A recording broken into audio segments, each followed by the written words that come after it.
Hello दोस्तों, स्वागत है आरआरबी क्लासेस में। मैं हूं आपका दोस्त, आपका होस्ट सोनू सर। और आप पार्ट वन देख रहे हैं, वास्तविक संख्या जिसे हम इंग्लिश में बोलते हैं रियल नंबर। और यहाँ पे आपको हाई स्कूल का मैथ की जो है फर्स्ट चैप्टर एनसीईआरटी पैटर्न पे आपको मिलने वाले हैं। और वो भी कौन सा, बोर्ड एग्जाम 2025 के लिए। तो यहाँ पे आप देख सकते हैं, पहले से मैंने लिखा है इक्विलेट विभाजन एल्गोरिथम से आपको निकालना है एचसीएफ।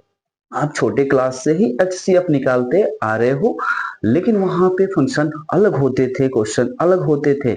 यहाँ भी थोड़ा सा चेंज है।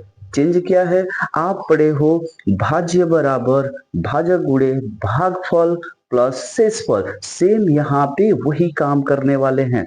जैसे ये इक्विलेट विभाजन एल्गोरिथम होता क्या है, मान लीजिए कोई दो धनात्मक पूर्णांक है। मानने में क्या हर्ज है? मान लीजिए कोई दो धनात्मक पूर्णांक है ए कामा पी। तब आप क्या लिख सकते हो? हम लिखेंगे क्या? ए इजकल टू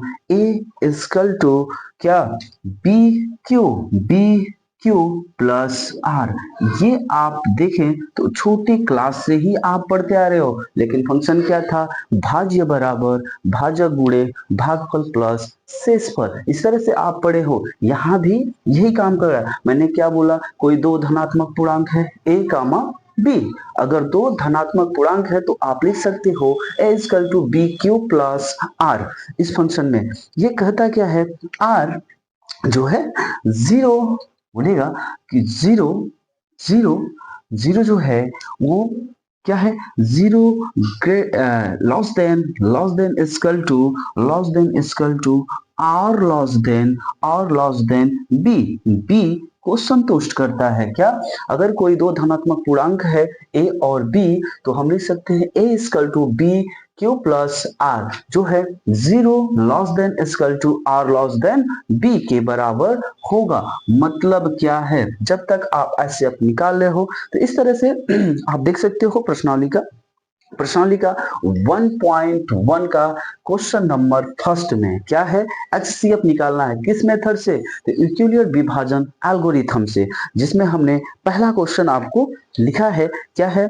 मैंने लिखा 135 और 225। हम करेंगे क्या इसको? सबसे पहले इसमें देखेंगे बड़ी संख्या कौन है। बड़ी संख्या कौन है? तो 135 से बड़ी संख्या कौन है? 225 है। तो 225 को आप ऐसे लिखें बराबर बी के फंक्शन में बी क्यू और बी क्यू के फंक्शन में आप ऐसी संख्या, तो मान लीजिए यहाँ पे क्या 135 और इसमें किससे गुणा कराएं कि ये 225 के बराबर हो जाए या क्या? तो देखें इसमें हम गुणा कराते हैं 1। अच्छा, आर के फंक्शन में क्या बचता है? आर के फंक्शन में देखें तो आपको बच जाएगा क्या? 19। यहाँ पे बचा 19। अब इन दोनों फंक्शन में देखेंगे, इन दोनों फंक्शन में देखिए बड़ा कौन है?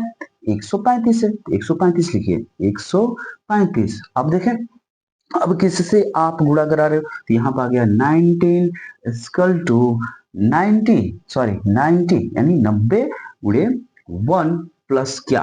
क्या बचता है? अगर 90 135 में 90 घटाते हैं तो क्या मिलने वाला है? 45। 45 मिलेगा कि नहीं? आप घटा कर देख लो।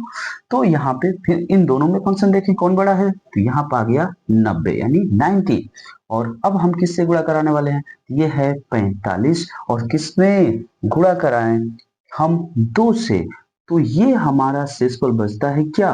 वो संख्या क्या है जो जीरो हो गया, यानी ए के फंक्शन में देखें तो हमारा जीरो जो मिलने वाला है वो है 45। यहाँ पे हम कह सकते हैं जो हमारा एचसीएफ है, किसका एचसीएफ है? तो 135 और 225 का जो इक्विलेट विभाजन से एचसीएफ आपने निकाला, वो किसको संतुष्ट करता है? यानी 45 जो है इसका एचसीएफ हो जाएगा। आप सिंपल इस तरह से क्वेश्चन निकाल सकते हो। सेम मेथड अपनाइए और मैं इसको दूसरे क्वेश्चन को आप दिखा दूं। दूसरे क्वेश्चन को कैसे आप हल करोगे?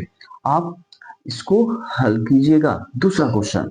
और ट्राई कीजिएगा, बहुत अच्छा क्वेश्चन है ये सब। और 1 नंबर में आपका बोर्ड एग्जाम में ये पूछा जाता है। जैसे आपको क्वेश्चन दिया है, बहुत बड़ा लेवल का क्वेश्चन है, यहाँ पे है 196 और 196 और 38,220, 38,220 दिया है। सॉल्व कीजिएगा, नहीं आएगा तो नेक्स्ट पार्ट में यानी दूसरे पार्ट में मैं इसको सॉल्व कराऊंगा। ठीक है, तब तक के लिए बाय बाय। अच्छे से इसको समझते रहिए और सॉल्व करते रहिए।